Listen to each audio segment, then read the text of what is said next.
All right, earlier on the in the week on Morning Kickaround, you kind of had a bit of a monologue about the conversation following the men's national team loss. The conversation keeps on going towards we need to fix the pay to play model, and there's something inherently wrong at what we do with soccer in the United States. So the big question of the day is, what does fixed pay to play actually mean? And what would it take to do so?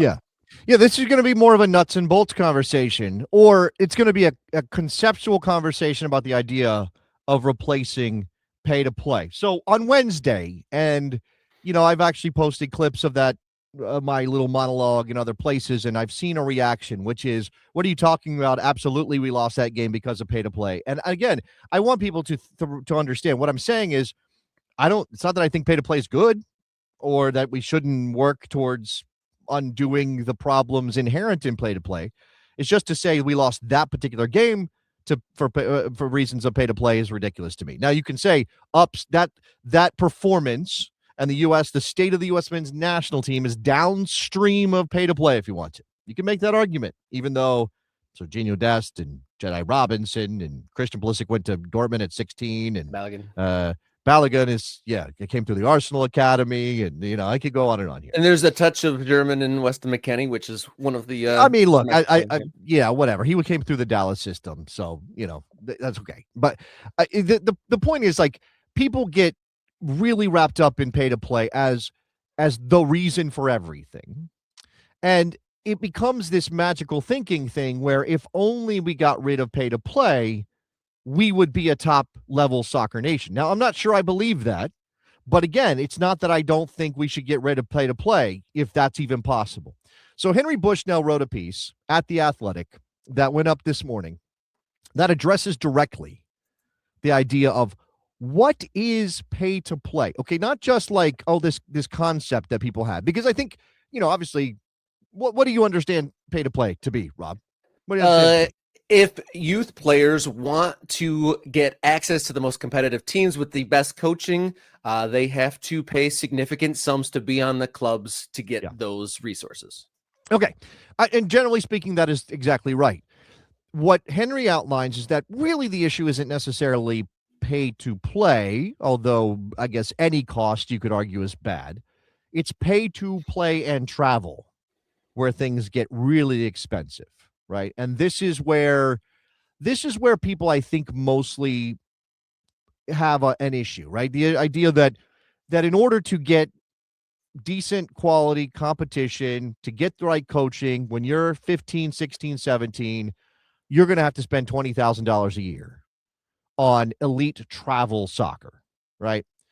And that ultimately is a problem. Now let's get to how we would fix pay to play, because you can yell about it, right? You can scream about pay to play being a problem and these costs are exorbitant and I can't believe people have to pay this for their kids to play soccer. You can argue that, but unless you have an idea of how to replace the money in the system, it doesn't matter. You can scream about it all you want. Nothing's changing unless that money is being replaced. So there are two ways for that money to be replaced.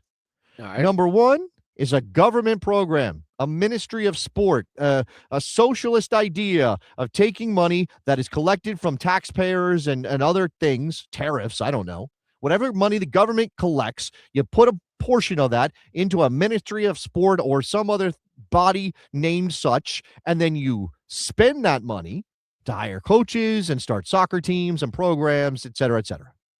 That's one way to do it. Now, again, trying not to be super cynical, Rob, do you think such a thing is likely to happen in the United States of America in 2020, whatever? I don't think that would be necessarily a straightforward process given the current environment we're in, or should it necessarily be a priority given the state of the country? Sure, I would argue that as well. I would say that before we start spending money on soccer teams, we spend some money on some other stuff, right? Okay, healthcare, other stuff. Okay, that's just me. All right, that's me. It probably costs a lot of money to pull people out of the ICE detention centers too. The other way to replace the money in the system is to have clubs make money off of development in order to pay the coaches and the club. Now, I want people to understand. Now, when I say this, I'm not throwing my hands up and I'm not saying we shouldn't be working towards improving everything. Pay to play will always be here in some form. It will always exist in some form.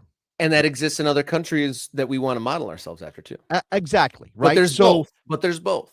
The idea that pay to play can go away is a non-starter. And I think a lot of people do engage with this as in that honest way. Like, okay, yes, you're still going to have elite whatever and coaches who are charging. And there will always be people, particularly wealthy people, willing to pay when they think they are giving their kids a leg up. And this has happened now in baseball and in basketball in major ways over the last quarter of a century or so that have really kind of screwed those sports up, but that's a different discussion for a different day, right?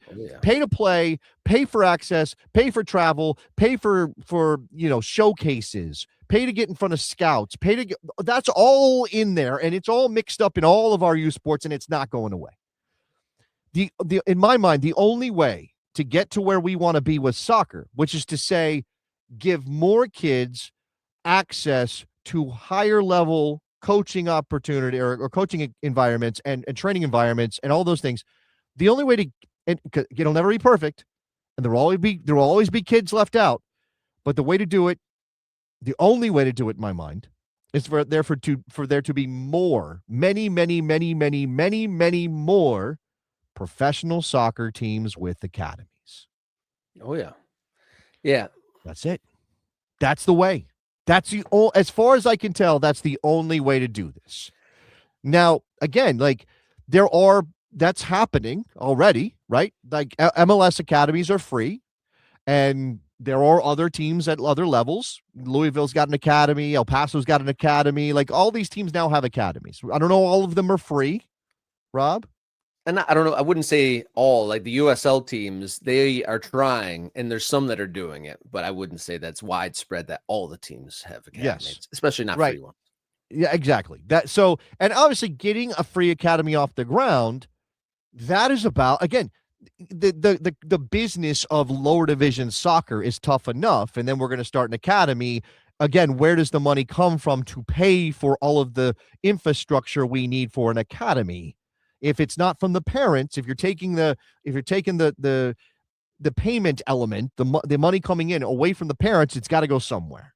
And again, this idea is let's get academies to develop more players, and when they sell those players or they get training compensation solidarity payments, then that is money into the system, and then there's more access for kids who cannot pay or we shouldn't be asking anybody to pay, right? American Groundhopper, dotting the map, more local clubs cover the map and provide local training. That's it, baby. That's why our little hashtag is dot the map. That's why that is there. And we say that because we like logos and we like stadiums and we like all that stuff.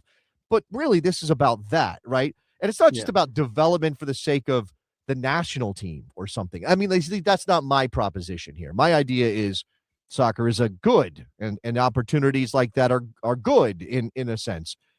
You may run into people, Rob, who would say, well, how far down that road do we go? Because exploitation in academies is a problem in other parts of the world. And do we want to be those people? So, none of this is easy. No, none of it is easy. And there's quite a few like baked in mechanics that need to change. You touched on the training compensation. That's how a lot of these things are subsidized at a local level, and it changes the system from the parents being a customer to the player being the product, which obviously a teenager being a product has its own gray areas indeed. But that is the paradigm shift that would have to happen. And then so that's one block is the training compensation to motivate those things. So there is income for the clubs that's not, just fees from parents. And then also there needs to be kind of a will at the top to subsidize it as well.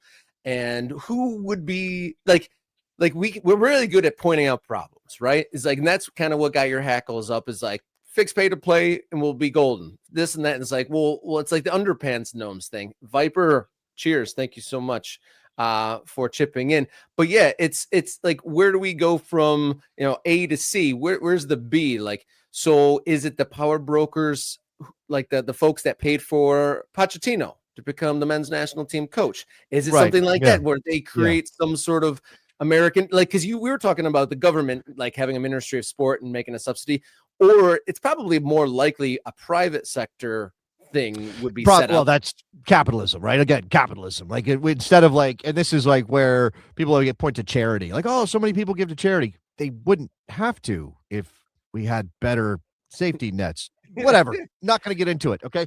But yeah, that idea of just like with Pochettino's salary, do we just go to some guy who can, as a rounding error, fund an academy or fund a club or fund players getting good coaching? I don't love that as a solution. It's a temporary thing. Now you could argue it's the startup costs, right? It's sort of like if we inject this money from rich, wealthy individual, billionaire who wants to help American soccer, then down the road things get better and money starts to enter the system in other ways. And I will say there are examples of this.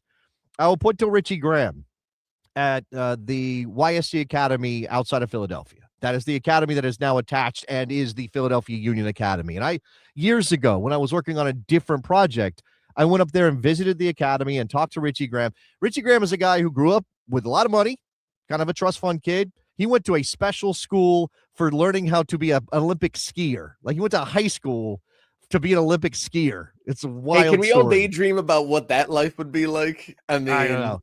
He didn't make it as an Olympic skier, but he went into, finance and essentially. And now and his thing was, we can build soccer players in America if we just have the wherewithal and put the effort in. So he's an example of a person who can do that kind of thing. Now, how many of those people do we need? 100?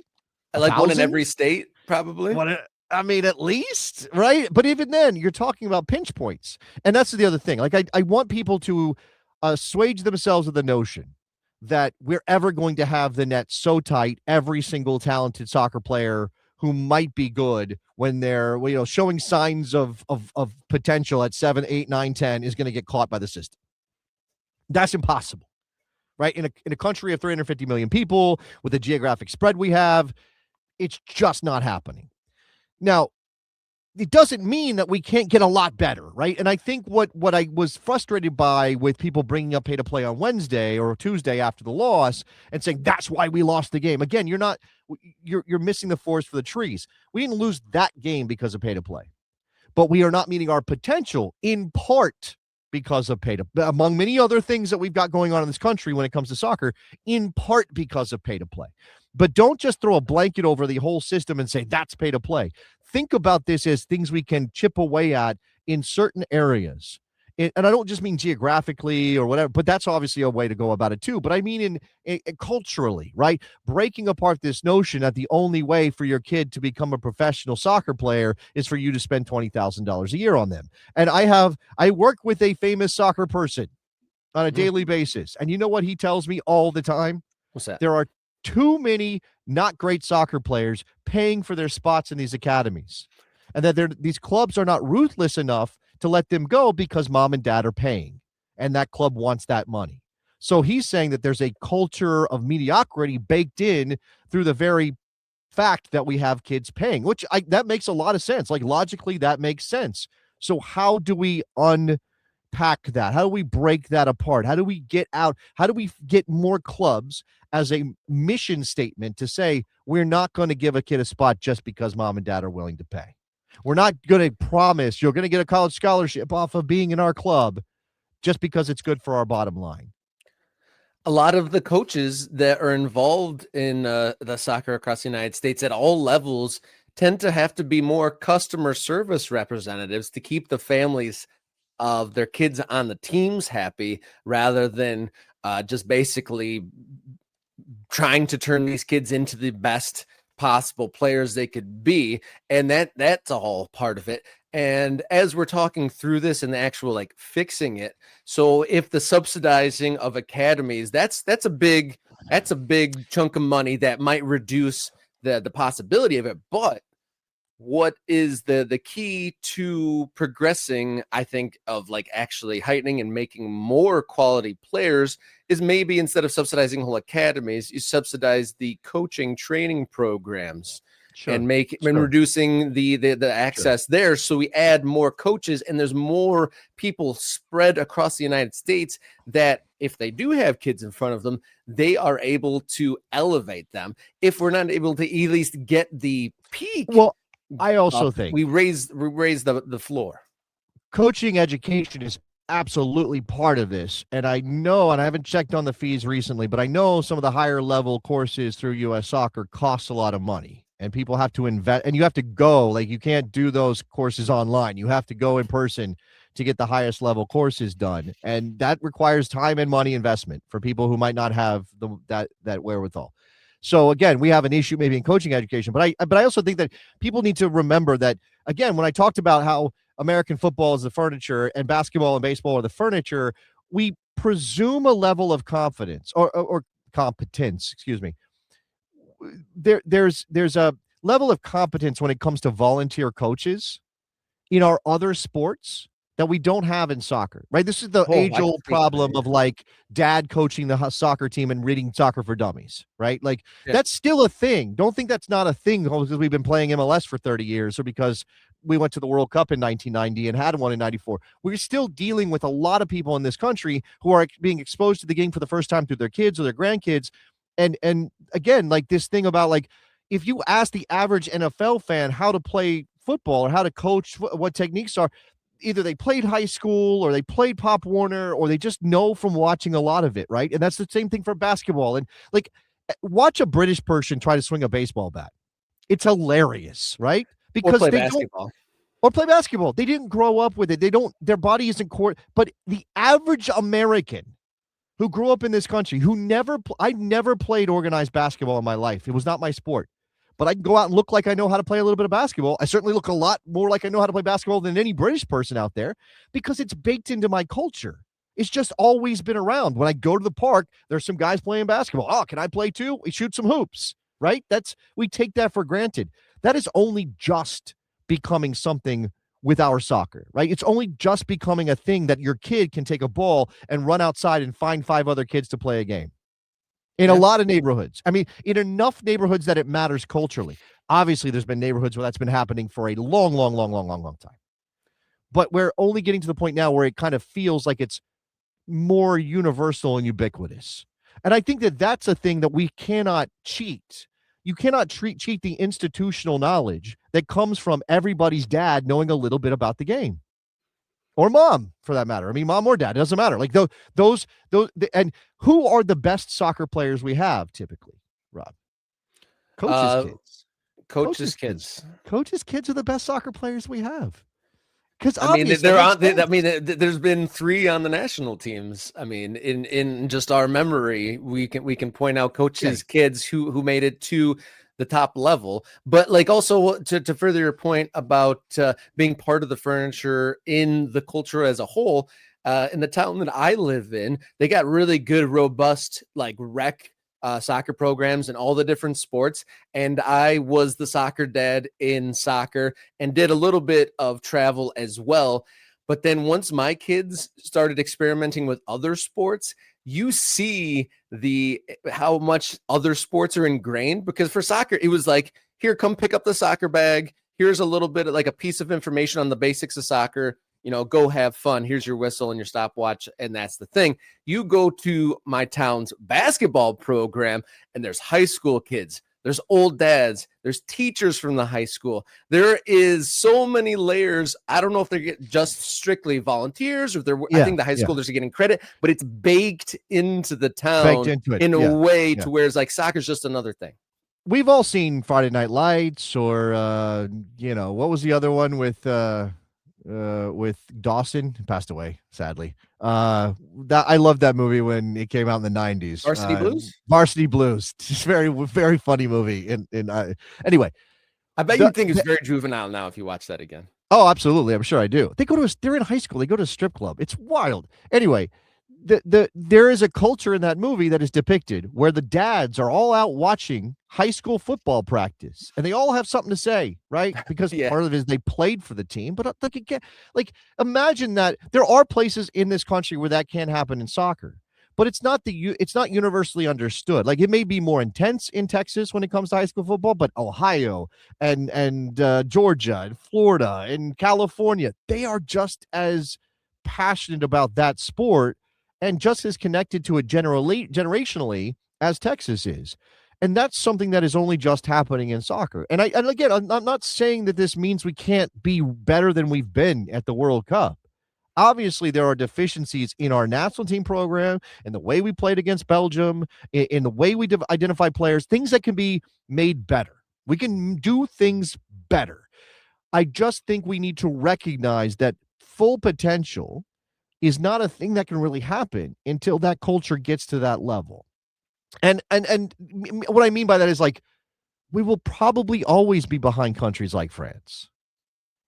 Probably always. Like, because that's just not like, so what we're saying is we want to be France, but there's really no path to that. Not without switching our sporting culture completely over to soccer. And that's not a thing that's going to happen. So I'm not saying be satisfied. I'm saying push. I just want people to be relatively logical about all of this, right? Because otherwise you're hurting your own enjoyment of the game. Like that's a thing, Rob. I just think people are undermining their own ability to enjoy this game because they're so angry about everything all the time.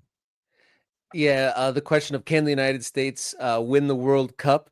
I think my resource is go watch the French team and see if it seems like we are able to beat that team, because we're going to run into a team like that if we were ever to win the World Cup. And can we overcome that?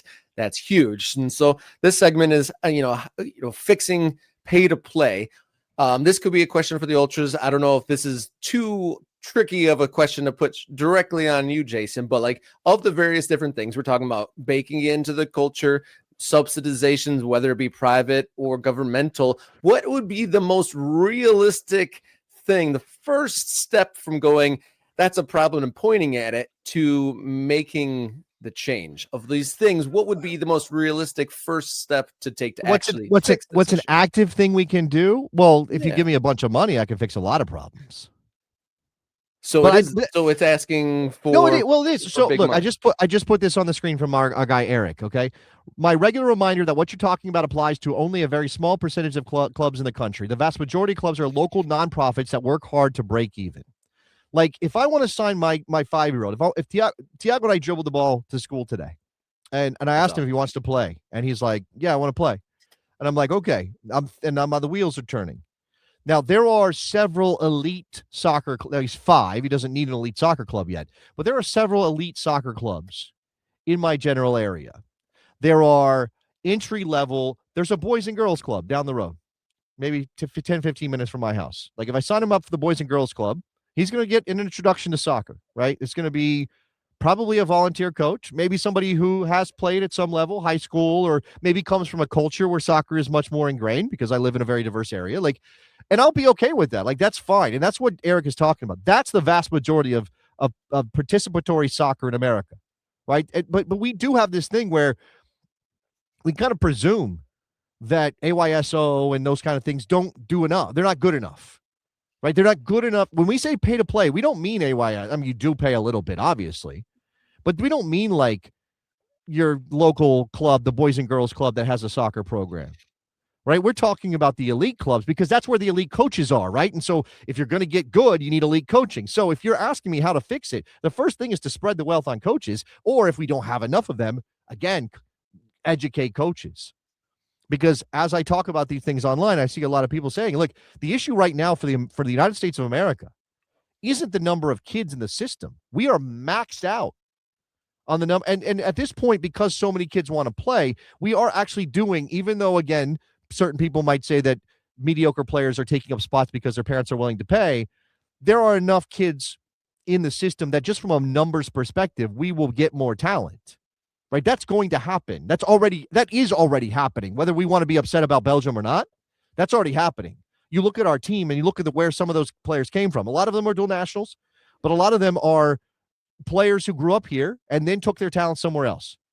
And until MLS is an elite league, one of the best leagues in the world, and the culture is different here, the kids also, of course, they should go at 16, 17, or whenever they can to a European club. Of course they should. If they want to be top-level professionals, if that's their path, of course they should. So, again, it's like, what would I do right now? It's spend a bunch of money on giving coaches the ability to get their licenses and get coached, coach up the coaches, I guess is what I would say. Yeah, I think that's got to be the first step is, if you're getting the kids in the door, the participation at the youth levels, definitely not the issue. We get subsidized U.S. soccer so that they can drop the prices for people to get certified and get the licenses needed. Right? Yeah. I think that's it. Yeah. First step now, of many different mechanics that need to change. I will also say, though, and again, this is capitalism, whatever. I will also say that one of the reasons that the prices exist, the prices are what they are, is because then that is a selection. That is a selection element, right? It's a mechanism for making sure people are serious, because you don't want somebody who doesn't have to spend a lot of money going through a coaching program, getting a license, when all they're interested in is, just making money for themselves, and they're not actually invested. I know that's tough, right? Like, how do we select for the right people to be coaches is a thing. Yeah, a lot to think about, but I'm sure glad we fixed it here today. No more things to go. We solved it all. And Marcus Rose, Soccer Federation license costs vary significantly depending on the level, ranging from $25 for grassroots courses up to $10,000 for a pros license. Yeah, and it only gets to as you move up the list. If you get up to B and A, you have to be selected. You have to almost like apply for that, for the privilege to pay a ton of money. It really is a gate-kept thing. And if you look at the number of coaches in various different countries, places like Spain, they're not seeing it as a revenue generator or a way to gatekeep. Like, they have thousands of coaches in Spain. Yeah. They are pushing the ball forward. Again, that's probably the number one thing, is to raise the number of coaches dramatically. Now, there's also field space issues and facilities, and all these things are part of this. Okay, just to make sure that that's clear, that just because you fix one problem doesn't mean the whole thing is fixed. We still have other issues. And I will say, somebody brought it up earlier, because it's about you. We were talking about youth soccer and the money that's in the system, and that's right now that money is mostly coming from parents. Private equity is investing in youth soccer. Now, I don't know that that's completely new, but we just talked about stripping.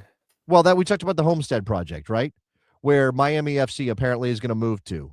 The reason Miami FC is going to have a stadium available to them is not because Miami FC itself is a value proposition for the people backing the stadium. It's because they want to maximize money off of youth sports and youth soccer specifically in that part of South Florida. So we are in this weird place where private equity, is it good? If that's new money in the system, and if that's new money to help subsidize getting players into better situations, then we can say that's a good, but it's private equity, so you never know. Because it's still capitalism, and what are the incentives in capitalism? It's make as much money as possible.